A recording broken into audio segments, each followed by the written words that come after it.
Well, first of all, both the president and the government are ready to hold negotiations.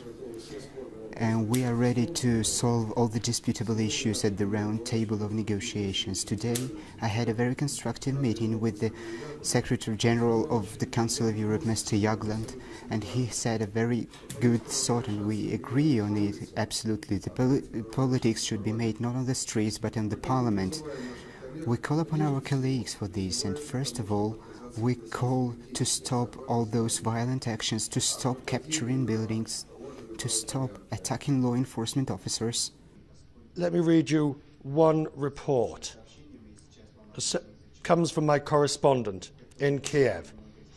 A 17-year-old Ukrainian claims taking pictures of the protest.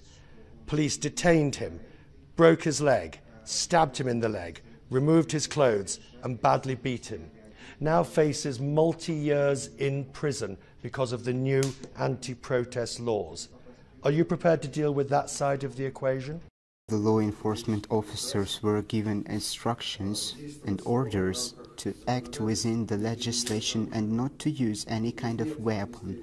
They do not have firearms with them, and those preliminary actions which they have to take when someone is trying, for example, to capture government buildings and institutions.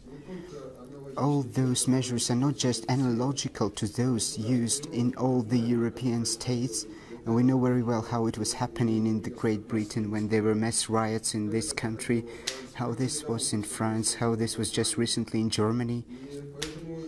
And that is why all those laws which were adopted, they do correspond to the European norms. They foresee responsibility for unlawful actions, for violence, when trying to overthrow the government, and we should be looking objectively at all those things.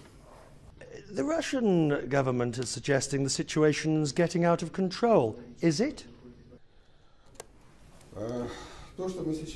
Well, what we can see now tells us that the opposition is trying to cover itself with those militants, with these radicals, and is trying to make them as a measure of impact upon the current authorities. They want to put forward ultimatums to us. It is definitely very difficult to control that part of the territory of Kiev which was captured by the extremists and militants.